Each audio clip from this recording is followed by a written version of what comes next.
Thank you, Cesar. Thank you very much for that introduction. So I'm going to be speaking to you today about real social networks. Not so much, in fact, probably not at all today, about the online variety, but rather the kind of social networks that we human beings have been making for tens of thousands of years, ever since we emerged onto the African savanna.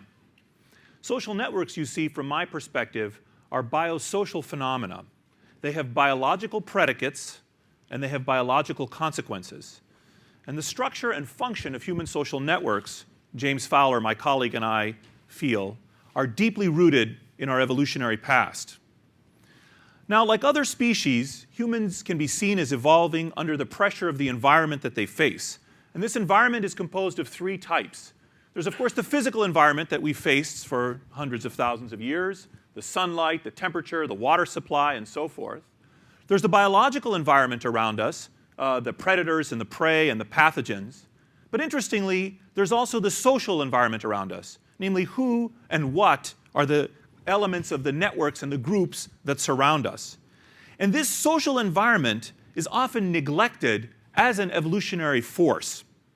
Yet social factors can be crucial. They may, for example, have been what led us to be intelligent. In fact, the so-called social brain hypothesis posits that one of the reasons we humans are intelligent in the first place is the necessity not to make tools, but rather to make friends. Our assembly into groups may have accelerated, if not created, our tendency actually to think. And this theory stresses the special challenges posed by living in close proximity to other members of our species and confronting the demands of a complex social environment filled with constant cooperation or competition and contention. So the idea is that it's not just the physical or biological environment that may have shaped us evolutionarily, it's also the social environment. But what's interesting about the social environment is that much more so than the physical or biological environment, which we have until very recently been largely unable to modify, the social environment is something that we humans, individually and collectively, actually create. And we still are doing so, and we always have done so. So we create this environment around us, and this environment around us imposes a kind of selection pressure and shapes our genetic and our biological evolution. Plus, as a further side matter, we can create this social environment over relatively short time frames, creating the kind of selection pressure that I've been discussing. And there's new work that has been suggesting that these types of forces might operate not just over eons or tens of thousands of years, not just over millennia or millions of years, but perhaps even over centuries, which is really rather astonishing to contemplate. Now, here is a slide of a natural social network, the kind of environment we create and live our lives within. This is some work that we published in 2007. Every dot is a person. Every line between them denotes a relationship between two people, here whether they're friends or siblings or spouses and so forth. And here we make the dot size proportional to people's body mass index. So bigger dots are bigger people. And in addition, we also color the dots yellow if people's BMI is above 30, if they're properly obese. And it had become trendy to speak about the obesity epidemic over the last 10 or 20 years. And it's clear that obesity is epidemic in one meaning of the word, which is that there's been a tremendous increase in the amount of obesity in our society and in many other societies, from about 20% of Americans to about 30% are obese, and fully 2/3 of Americans are now obese or clinically overweight. And so it's clear that obesity was epidemic in that meaning of the word, meaning that there's more of it than there used to be. But we wondered whether obesity could be understood as epidemic in another meaning of the word, namely whether there was truly something spreading from person to person. Was it a literal epidemic, not just a metaphoric epidemic? And so to study this, we needed to get a very special kind of data that had information about people's social network structure, the networks in which they were embedded, information about their weight, and information about how all this changed across time. And if you look at this image, you might be able to see that there seem to be clusters of obese, yellow, and non-obese, red dots within the network. So we create this social environment where we're surrounded by particular individuals and there's a particular structure. We are embedded in a particular spot in the network. We live out our life in this location versus that location. And this environment comes to affect us in all kinds of very fundamental ways. Now, if you look at this image, nevertheless, there's still a lot of complexity. You might ask, how much clustering is there? Is there more clustering than just due to chance, which is the first question that brought me to talk to Cesar about 5 or 6 years ago? Or how big are the clusters? Or most interestingly, what might cause them? Well, here's some analyses that we did borrowing from statistical physics. On the y-axis is the increase in the probability that a person is obese given that a social contact of theirs is obese. And on the x-axis is the degrees of separation between the two people. On the far left, on the purple line, what it says is that if your friends are obese at 1 degree of separation, you've got a 45% higher likelihood of being obese yourself. In the red line to the right of it, the red bar, if you're at 2 degrees of separation, if your friends' friends are obese, you've got a 25% higher likelihood of being obese. And then next to that, on the orange bar, if your friends' friends' friends are obese, you've got a 10% higher likelihood. And it's only when you get to your friends' friends' friends' friends at 4 degrees of separation that there's no longer a relationship between that person's body size and your body size. So this type of analysis confirms 2 things. First, that there's more clustering than due to chance. And second, that the clusters spread to 3 degrees of separation. So if I knew nothing else about you, then the body size of this person who was a stranger to you at 2 or 3 degrees of separation, it would increase my ability to say something about you, and something about you which is very personal. For example, your body size. But this analysis doesn't help us understand what might cause this kind of clustering. And there are at least 3 possibilities beyond chance. First is the idea of induction, or a social domino effect. Here the idea is that as Cesar gains weight, it influences me and I gain weight, and then I pass it down to Sandy and he gains weight, and there's a kind of spreading process in the network. A second is homophilly, or love of like, or birds of a feather flock together. Maybe it's not that Cesar's weight gain causes my weight gain. Maybe it's that Cesar and I form a relationship because we both have similar body size to begin with, or similar interests like running that would cause us to have a similar body size. And third is confounding. Here the idea is that there might be a shared exposure that Cesar and I have to a gym that makes us both lose weight, or to a fast food joint that makes us both gain weight. Now it's not that Cesar's weight gain causes my weight gain, nor that Cesar and I form a relationship because we have a similar body size. Rather, it's that Cesar and I are jointly exposed to something else that makes us both gain weight at the same time. And we've used a variety of observational and experimental strategies to sort these things out. I should say that typically in any social phenomena, all 3 of these are present. And so the challenge is to use observational data or experimental data to disarticulate these and see what evidence can we muster for the independent existence of each of them. And we've used a variety of mechanisms to do this and have become quite persuaded that there is significant evidence for an interpersonal induction or influence when it comes to obesity. And we went on to study all kinds of other attributes, ideas, and behaviors, including, eventually, emotions. Now, when human beings have emotions, like anger or fear, like anger or happiness or fear or disgust, we show them. Why? Why do we show our emotions? I mean, it wouldn't be hard to construct an argument from evolutionary biology as to why we would experience emotions, why it would increase my fitness to feel anger or happiness or fear or disgust. But not only do I feel those emotions internally, but I show them. And not only do I show them, but you can read them. And not only do you read them, but you copy them. There's emotional contagion, which is a very deep and fundamental aspect of human emotions. And this function of emotions suggests that whatever other advantages they offer, they're also a primitive form of communication. Now, we're accustomed to thinking about emotional contagion as fleeting and involving just a pair of people. For instance, a few years ago, I gave a lecture about this topic in New York City, and I said, you know, when you're in the subway and the person across the car from you smiles at you, and you just instinctively smile back? And they said, well, we don't do that in New York City. And I said, well, everywhere else in the world, that's normal human behavior. When you see someone smiling, you just smile at them. And so we're used to thinking about emotional contagion in that sense. And of course, we recognize that emotional contagion could be broader still, such as in the punctuated and broad expressions of anger, as in the form of riots, or fear, as in the form of panics. But we wondered whether emotions might spread beyond pairs of people, and might they do so in a more sustained way than riots?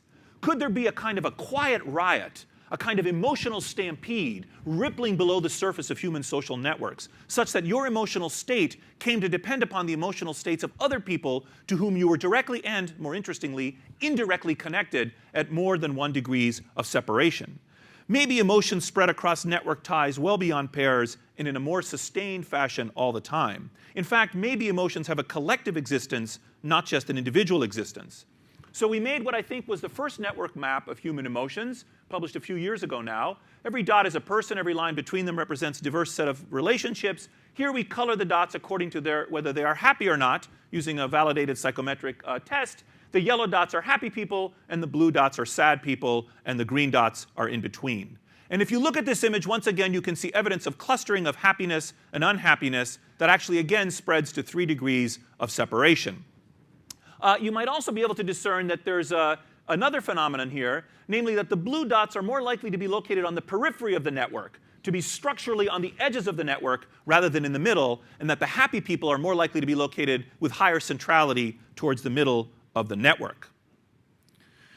Now, to get around some of the problems with drawing conclusions from using observational data and to dig deeper into the evolutionary significance of networks, we've also begun to do some experiments creating artificial networks to study.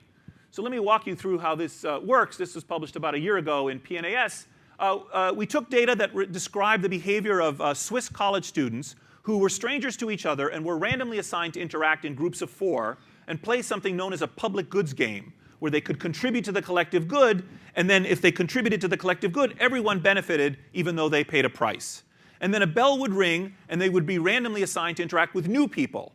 And then the bell would ring, and they would be randomly assigned to interact with still new people, and so forth and so on. And so if you look at the beginning, there was a groups of 4. For instance, in the upper left, group 1 had A, B, and C, and D, and group 2 had E, F, G, and H, and so forth. Then the bell would ring into period 2, and they would be randomly sorted, and so forth. And if you look at this, you can see that you can reconstruct the data into the form of an artificial social network. And you can test the idea that F's kindness to E not only results in E reciprocating the kindness to F. If I'm kind to you, then you're kind back to me, which is direct reciprocity. But also that if I'm kind to you, you then go on to be kind to other people who I don't know. A kind of spreading reciprocity, whereby a kind of pay-it-forward phenomenon is actually real. So if F is kind to E, does E then go on to be kind to A? And we found evidence in this experiment of exactly that kind of a process. So that, for instance, in period 1, if Eleni is kind to Lucas, Lucas in this experiment then goes on to be kind to Erica in period 2, and Erica goes on to be kind to Jay in period 3, and Jay goes on to be kind to Brecken in period 4. You can see the signature of Eleni's kindness to Lucas in Jay's interactions with Brecken, even though neither Jay nor Brecken ever interacted with Eleni or Lucas. So a kind of geodesic spread, a kind of experimental spread through the system of an altruistic inclination. And this is different than the persistence across time, whereby if Eleni is kind to Lucas, Lucas learns to be kind, and then is kind to Erica, and then also to Lysander in period 3, and to Bemi in period 4, and so forth. And it turns out that if you fold back all the downstream kindness that results from an initial act of kindness in the first step, the network functions like a kind of matching grant, doubling the net gain to the collective as a result. So here's a sense in which our assembly into networks functions to magnify something with which they've been seeded, namely cooperation or altruism in this case. Indeed, a deep reason we might be programmed to live in networks and not just in groups where there's random mixing is, number 1, that the network might permit and foster cooperation and enhance the returns to cooperation, and number 2, that the network structure might be highly relevant to this successful behavior, that our ability to succeed as a species may depend in part on the kinds of networks that we make and the ability of those networks to reinforce not just negative, but also positive phenomena that exist within us. Now, this work with emotions and with cooperation, which are so fundamental, coupled with the idea that networks have a function, got us to thinking about the evolutionary basis of networks themselves. And human social networks, whenever they have been mapped, as you've no doubt been seeing in this conference, always look strikingly similarly. So in the upper left, we have a sample of high school students. In the upper right, college students and their friendships. In the lower right, some phone data from Laszlo Barbashi's group and Giuca-Pecco Onella, a sample of the data looking at who's calling who. On the lower left, a sort of co-authorship network of scientists. All of these networks look strikingly similar. But they never look like this. They never look like a regular lattice. Why not? Why don't we humans make networks that look like this? The striking patterns of human social networks, their ubiquity and their apparent purpose, beg the question of whether we evolved to have them and to have particular kinds of social networks. So humans are unusual as a species in that we form long-term, non-reproductive unions to other members of our species. Namely, we have friends. But why? Why do we have friends? It's actually a really weird thing that we do as a species. Other species, by and large, do not do this. It's not hard to understand why we form reproductive unions and have sex with each other, but why do we make friendships with each other? And why do these things last? And what might this mean for us as a species? Now, to understand this, so the questions become, why do we form networks in the first place? And why do they have the structure that they do?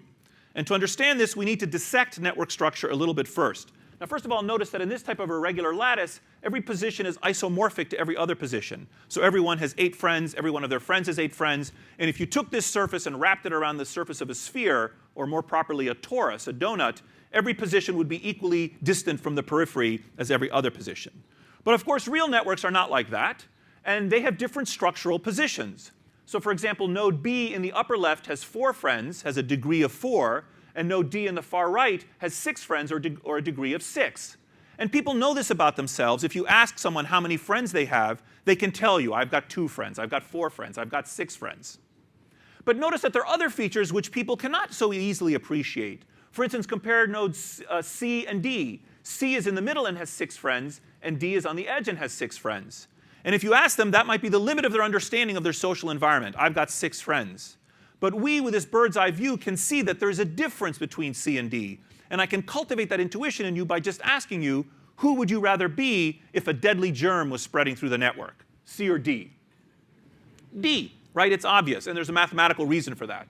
Now, who would you rather be if a juicy piece of gossip were spreading through the network? C. So which position is best depends in part on what's spreading through the system, right? Whether you want to be C or D. Also, A and B are different. They both have 4 friends, but A's friends are friends with each other. If you look at the friend of a friend of A's is back again a friend of A's, that's known as transitivity, whereas the friend of a friend of B's is not a friend of B's and reaches further into the network. So let me ask you, if you were a prehistoric human and your challenge was to kill a mastodon, hunt a mastodon, who would you rather be, A or B? A. Get your friends together, let's collaborate, let's go kill the damn thing. But who would you rather be if instead of killing the mastodon, the challenge was to find the mastodon? Actually, you don't want to be A, because A's friends of friends is your friend. Do you know where the mastodon is? No, do you know where the mastodon is? It comes right back to you. Whereas the friend of a friend of B's reaches further within the system and can bring information back to you. And it turns out that all 3 of these traits are heritable.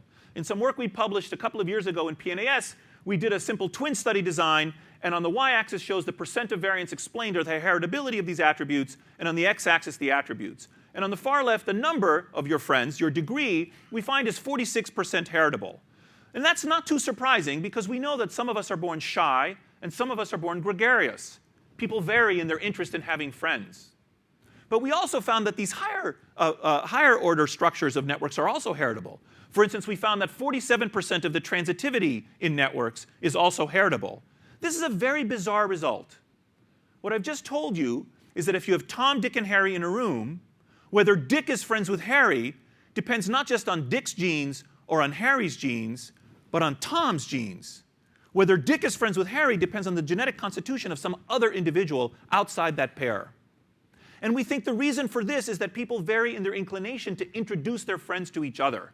Some of us knit the network around us together and create highly transitive ties around us, and some of us do not, in a kind of worlds collide theory, and keep our networks separate.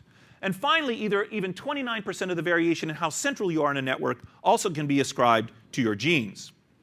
And it turns out that in the exercise of choice of friendship, that is to say, who we pick as our friends, and to the extent that our topological preferences, what kind of network architecture we want around us, to the extent that these phenomena can result in or reflect a genetic structuring of the population. That is, the extent to which we prefer certain kinds of network structures around us, and the kinds of friends we pick may in fact reflect a genetic structuring of the population, or result in a genetic structuring of the population. So, as I already alluded to, most of our contacts are not our kin or our sexual partners. Most of the people with whom we interact are our friends or our coworkers, people with whom we do not necessarily share genetic heritage. But this then means that we each of us live in the sea of genes of others, other people who we actually choose.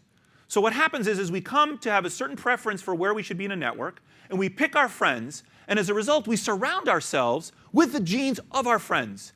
And the genes of those friends may have may have significant things to do with our fitness and our survival as much as our own genes. So these are some results from a paper we just published, again in PNAS, where we plot the prevalence of DRD2, the dopamine receptor D2 alleles, different variants of that gene within the population. And we color them according to the allelic variant. And you can see visually, and then it turns out mathematically, that there's clustering of alleles within the network. So this clustering occurs above that which would be expected due to background rates. So there are four possible reasons why I might have similar genes to the people around me, the friends that I pick, who are people that I actually pick myself. One possibility is population stratification. So for instance, Greeks might have a certain panel of genes. We shouldn't be surprised if Greeks befriend other Greeks. And therefore, if you find that my genes are very similar to my friend's genes, it might be a mere artifact of the population in which I'm a member. And so that's like a common problem. We have to net that out. And after netting that out, there are at least three other possibilities. One possibility might be the choice of friends. Who we pick as our friends might come to result in those friends having genes that we share. Second, the choice of environment. Me and my friends might select a location that is compatible with our genetic constitution. For instance, I might have genes that make me a good long-distance runner, and I go to a location where I can exercise that attribute, and other long-distance runners are there, and I befriend them. So it's the environment that we seek out. Our genes cause us to seek out the environment, then we form the union. And a third possibility is selection by others. Maybe the president of MIT only admits very smart students. And so the smart students then befriend each other here at MIT. It's not surprising that they might share genes with these other smart students. So, but it's interesting about this, though, is that what happens to us in our lives may thus depend not only on our own genes, but also in the genes of our friends, who are people that we've selected. And this has been shown, incidentally, in hens. Now, if you're a hen, a very important phenotype in you is your feather condition. Like, what is the condition of your feathers? And it turns out in a study of caged hens conducted in Europe, the feather condition of hens depended much more on the genes of the hens caged around the hen than on the genes within the hen. So if I'm a hen, my feather condition, my phenotype, depends not so much on my own genes, although it does, but also on the genes of the hens that are around me. Perhaps because those hens are pecking at me and making me miserable, and it causes me to molt and shed my feathers. But the point is that the genes of the organisms around me can affect my own phenotype. So this means that there may be, and we think something similar is happening in humans. This means that there may be genetic origins and genetic implications of friendship. And this in turn means that natural selection might operate at the level of friendship groups and not just at the level of reproductive unions, which might have evolutionary significance. An organism's fitness may depend in part on the friends that it chooses, and in fact, we might be metagenomic with respect to the networks of people around us.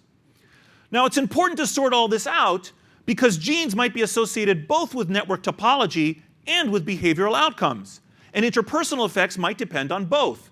So for example, other people have done work, geneticists and behavioral geneticists, showing that genes, for instance, in the dopamine and serotonin pathways, are associated with different human behaviors, like obesity, happiness, addiction, altruism, and so forth. And earlier I showed you a little work that we and others had done that showed that social networks at the bottom could be associated with whether you evince those behaviors. And now I've shown you that genes might be associated with your social networks. So what this may mean is that one of the ways genes affect us is not by what they do inside our bodies, but what they do outside our bodies.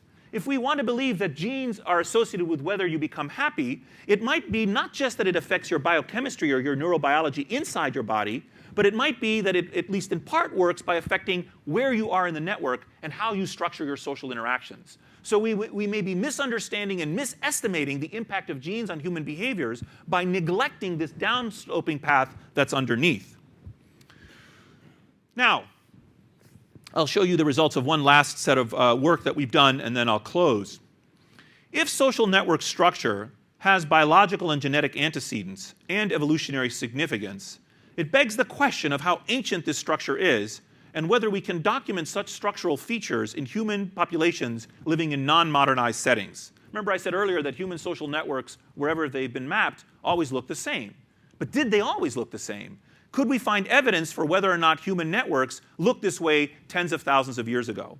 So we recently, in collaboration with Corin Apicella and James Fowler and Frank Marlowe, recently mapped the social networks of the Hadza. The Hadza are a hunter-gatherer group. There are only about 1,000 of them left on the planet. They sleep under the stars. They have no significant possessions. And they hunt and they gather still for their food. They're a natural fertility population. And they form camps that have a very fluid composition, migrating across this place around Lake Ayasi. This is about 4,000 square kilometers. And Corin spent the last summer driving around in a Land Rover, finding as many Hadza as she could and mapping their social networks. And we did this by first taking advantage of archival photographs that we had of most of the adults in the population. And we made a photographic census of the Hadza, and we took these posters into the field. And these posters were presented in random order in ways I won't go into to every adult that we could find. And they were asked to identify their friends. Who are your friends in this population? And we elicited their friendship connections in two ways. First, we asked what we call the camping network. We asked them, with whom would you like to camp after the camp you're currently in? And they could choose, they were all same-sex networks, because we didn't want to include in that who do you want to have sex with in the next camp. We wanted just who would you like to camp with in the next camp. So they're same-sex networks. We're assuming heterosexual sex primarily. And second, they could choose people inside and out of their current camp, and they could choose up to 10 individuals. So this is an intention of co-residence in the future. Who do you want to live with in the future as a tie? Second, we did the following name generator, or the following way of identifying. We said, of all the adults that currently live with you, who would you like to give a gift of honey to? And we took to the field sticks of honey, and we gave 3 sticks to each respondent. And we said, you can't keep this for yourself. Who do you want to share it with? These were weighted ties. They could give all of them to one person, or 2 and 1, or 1 and 1. And the gift was anonymous. And when we map the Hadza networks, they look almost the same in every way that we looked at compared to modernized network populations. So here's like a 3D rotation of this network of the Hadza. These are just the Hadza women and the camping network. And this is just a pretty a visualization. But actually, if you study it mathematically, it turns out these networks look the same not only visually, but also statistically. So specifically, we found a degree distribution, the number of friends people have and how that varies in the Hadza, very similar to modernized networks. They show homophily like we do. They show a geographic decay in the probability of having a tie like modernized populations do. They have the same amounts of transitivity that modernized populations do. They have the same very interesting property of degree assortativity. Popular people are befriended by popular people. And also the same extent of reciprocity. If I nominate Cesar as my friend, he will nominate me as his friend. And many of these features, it turns out, have functional significance in everything from the evolution of cooperation to the relative ease of the flow of information or germs. For instance, this very interesting property of social networks, much more than biological networks or computer networks, of degree assortativity, of high-degree nodes preferentially being attached to high-degree nodes, this property, this very interesting social property, may constrain the spread of epidemic pathogens. One of the reasons we may form that network is networks of that kind might restrict or insulate us or help protect us from the flow of germs. Or high transitivity in human social networks, which is also distinctively social, may help reinforce social norms, which can be both good and bad. And homophily, which is another fundamental property of human social networks, may help facilitate collective action. And in a very real sense, James and I believe that the spread of germs is the price we pay for the spread of ideas. That we assemble ourselves into networks so as to benefit from the flow of information, which is a net good, but then we pay a price for that, for instance, the spread of pathogens. And that the selection pressure that acts on us is a balance between these competing positive and negative forces. Social networks, we think, are very deeply embedded in our evolutionary heritage. Now, think of these 2 objects. These are allotropes of carbon. Of course, a pencil on the left and a diamond ring on the right. And as most of us learned in high school chemistry, the difference is that if you take the carbon atoms and assemble them one way, you get, like in sheets, you get graphite, which is soft and dark. And if you assemble the carbon atoms another way, you get diamond, which is hard and clear. And there are 2 key intellectual ideas here. First, these properties of softness and darkness and hardness and clearness are not properties of the carbon atoms. They are properties of the collection of carbon atoms. Second, which properties you get depends on how you put the carbon atoms together. You take the same carbon atoms and assemble them one way, you get one set of properties. You assemble them another way, you get a different set of properties. And similarly, the pattern of our connections may affect the properties of our social groups. It's the ties between people that may make the whole greater than the sum of its parts. New properties, maybe even human cooperation, may emerge because of the connections, because of the ties between people, and not necessarily because of the people themselves. So our experience of the world also depends on the actual structure of the social ties around us, and not just on what's happening in the people around us. So this perspective on humans and on social systems has a number of implications. First, as we have seen, we gain insight into how the whole comes to be greater than the sum of its parts. It is the ties that make the difference between groups, mere groups, and networks. It's the ties that add value and that lie at the root of emergence. Second, this focus on networks also means that there can be new kinds of hierarchy in social systems that we've previously not paid much attention to. For instance, we're accustomed to thinking about the rich and the poor, and the black and the white, and the urban and the rural, and the educated and the uneducated, and so forth. But maybe we should begin to think about which subcomponents of networks are people members of. How many friends do they have? How central are they? These may also be a kind of social hierarchy that we've previously not paid much attention to. Third, this type of focus on networks sheds light on the problem of free will, individuality and free will, which is a topic that's engaged philosophers for centuries. Some people think that our work delivers a whack to free will, that what our work has done is subvert the importance of free will and shown that actually what happens to you may depend not so much on your own choices and actions, but the choices and actions and even the genes of other people around you. And it's true, we have shown that. However, equally our work also elevates the importance of free will, because it shows that when you make a positive change in your life, it can affect not just you, but dozens, hundreds, sometimes thousands of other people. And finally, we think there's a very deep connection between social networks and goodness. Because overall, we believe that we form social networks because the benefits of a connected life outweigh the costs.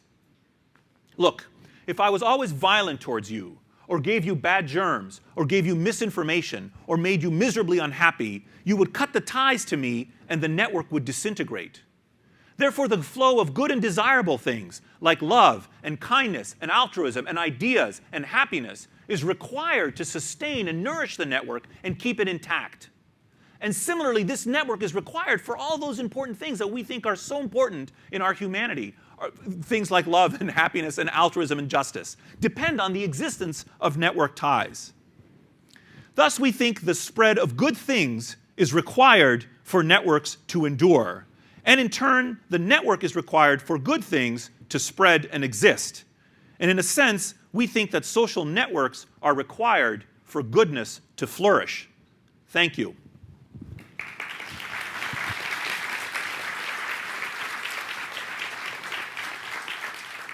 Do you want me to do questions or no? Yeah.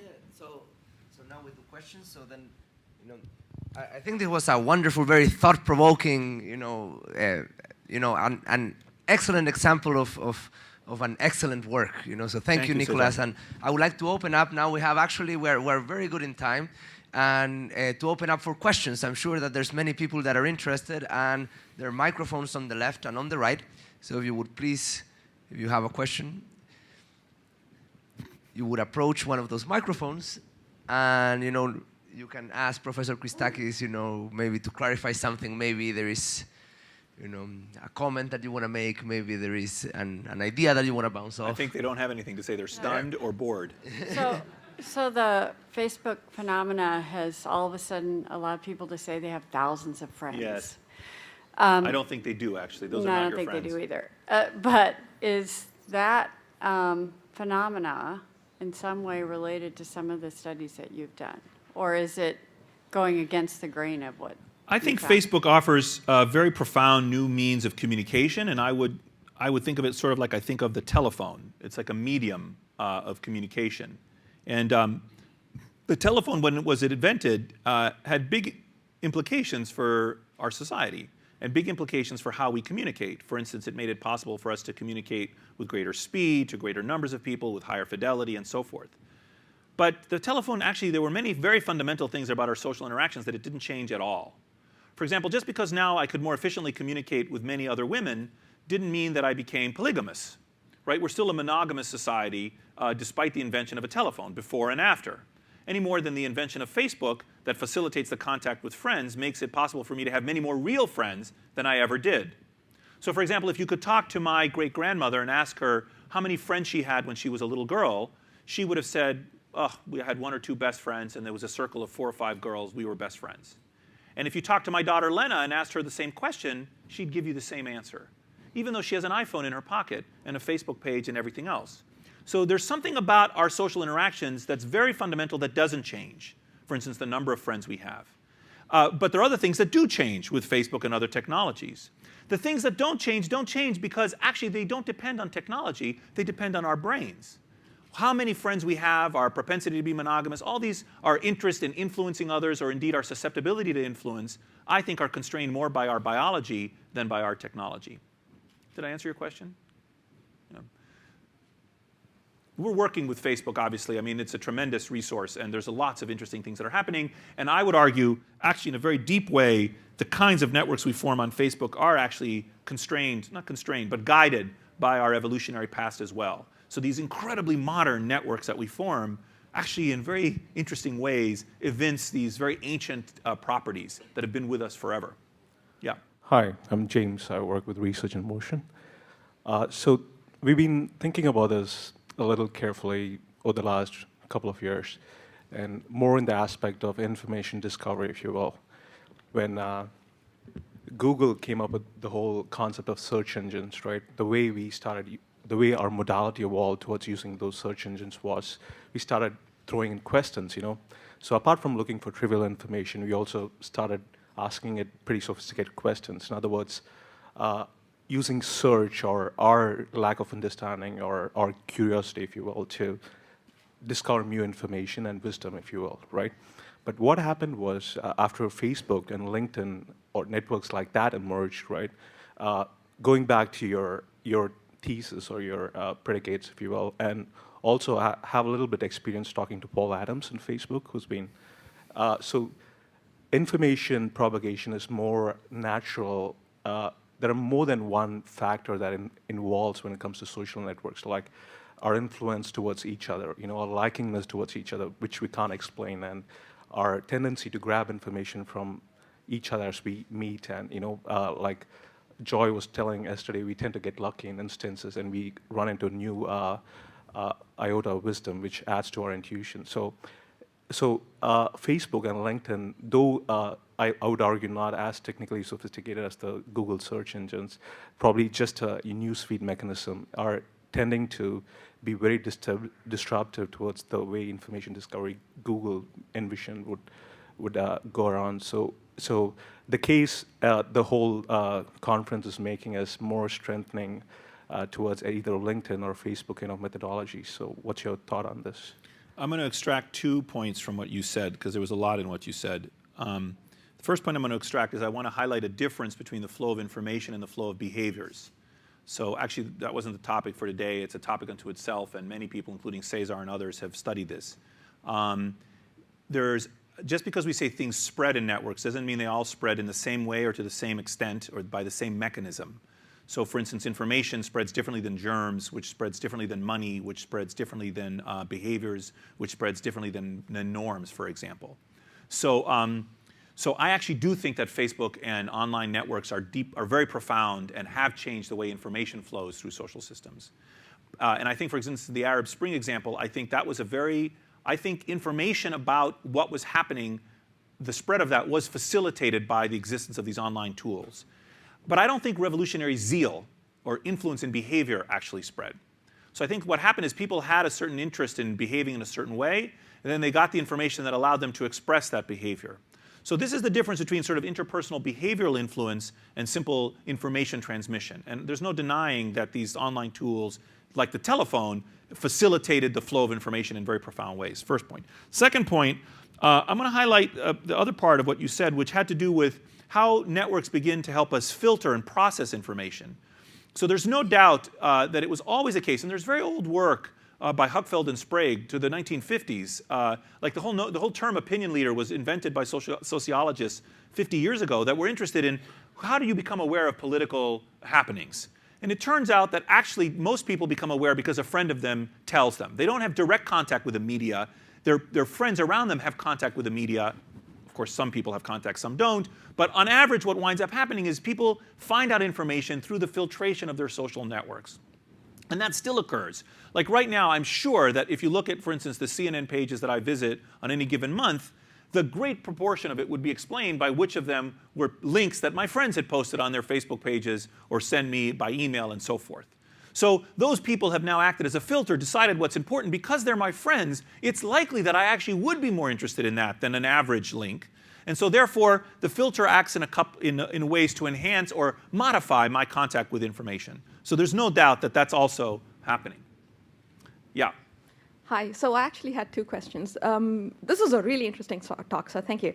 The first one was, do you actually see any tipping points over a period of time studying the social network where you see, the trigger for a social interaction changing from one to another? So you mentioned, location can be one thing that brings people together. Inherent genetics can be another thing. So once you get people in the same location and they start conversing, does the tipping point change from what caused the relationship to something that's more persistent? And the second question was, I like the genetic analogy. Do you find similar behaviors where constant exposure actually increases resistance to that thing that caused the virality, so to speak? I'm going to try to remember both of your questions. The first one was, remind me, it was on... The first one was, is there a tipping point? Points, yeah. Yes. It's interesting. We know a lot more about love at first sight than we do at friend at first sight. So, not that we know that much about love at first sight, by the way.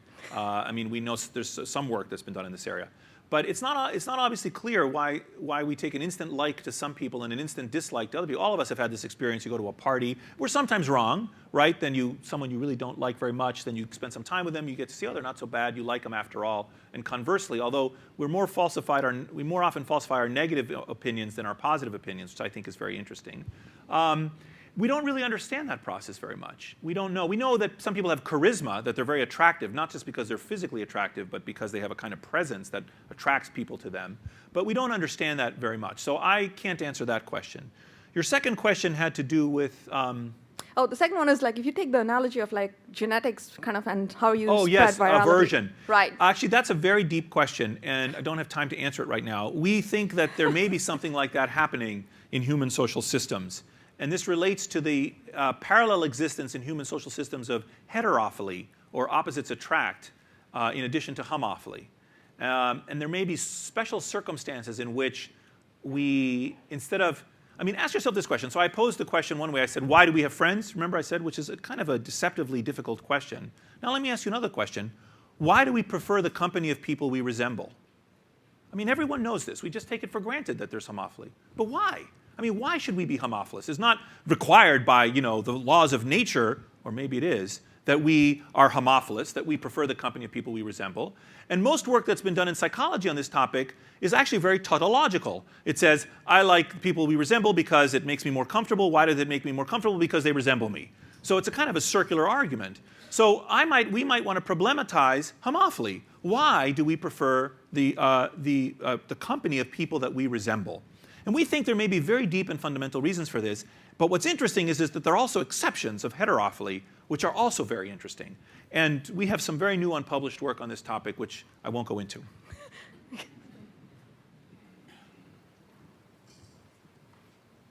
Hi. Yes. Can you comment very briefly on the relative impact of doing something good versus doing something bad on your networks? Yes. Thank you. So the very important idea about human social networks is that they magnify whatever they are seeded with. In fact, that's what they're designed to do, I think. They magnify whatever they are seeded with. This means they will magnify both good and bad things. They will magnify crime, they'll magnify drug use, they'll magnify smoking and misery and germs, but equally they will magnify good things. So the networks are agnostic, is the first point. And second, the networks don't on their own sui generis give rise to these phenomena. Something else, an exogenous factor, something outside the system has to impinge on the system and seed it put something into it. So you have to have like a network. And I can cultivate this intuition by saying, imagine you have an island with 100 people on it. And in this island, everyone is interacting with everyone else. And in this other island, no one interacts with anyone else. Well, there's no tuberculosis epidemic on either island. Now a sailor with TB washes up on shore. In island number 1, he infects one person, and you get an epidemic because these people are interconnected. In island number 2, he only infects one person. You don't get an epidemic. So first point is that the network structure is relevant to whether you get an epidemic. The ties are crucial. Second, you get nothing unless a sailor washes up on shore. So there has to be a seed in order to get the thing started. James and our broad argument is that on balance, the benefits of a connected life outweigh the costs. So while bad things spread, absolutely, and we've shown this and others have shown this, good things spread too. And we believe, and we have some evidence to support this belief, that there's net flow of positive things overall in social systems. Now, I should say, in the case of obesity, we found, for instance, that both weight gain and weight loss spread in systems.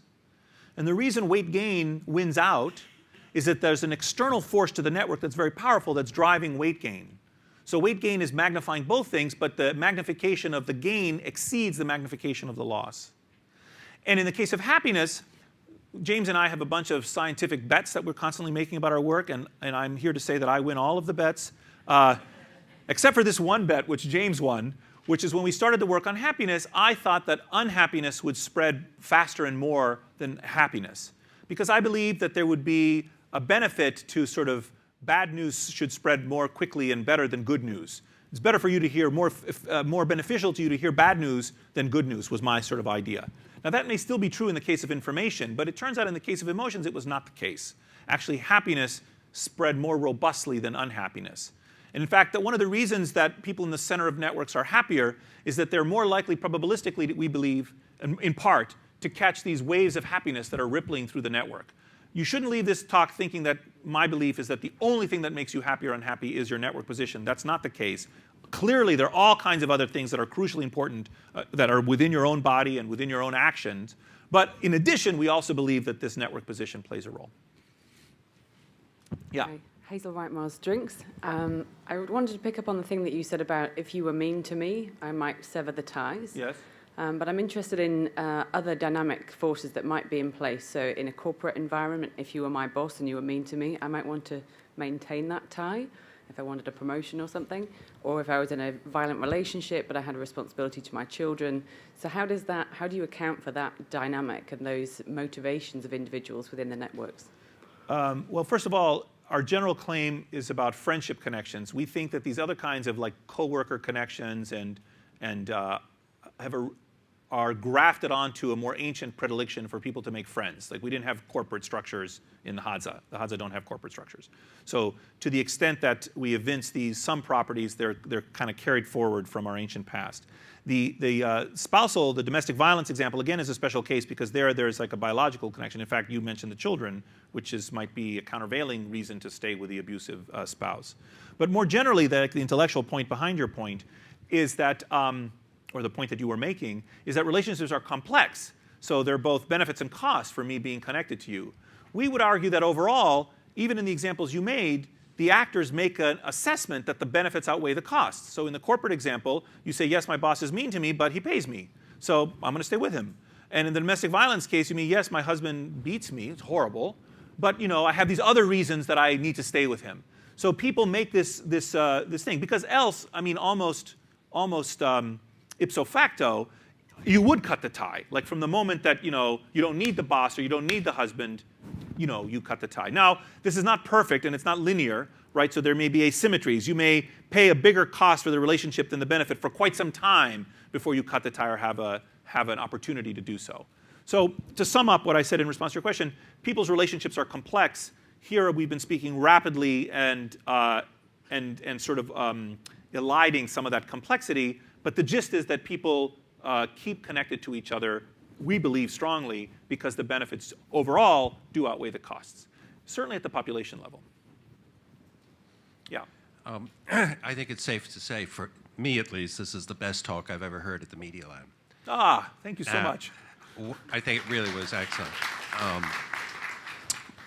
But I want to get you to expand on one thing, because you suggested that networks propagate a certain level of goodness, which I really believe, and I'm an optimist. But when people tell me, Nicholas, you're an optimist, and here's the problem, that meanness, you can do it anonymously over the network, where it's harder to do it physically. When you're with people physically, you can't be as mean as you can be when you're anonymous.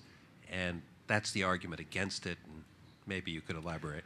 I think there are all kinds of special ways. I mean, you have to remember that we evolved and existed in face-to-face communities for millennia, right? So the possibility of anonymous injury has greatly increased with modern technology.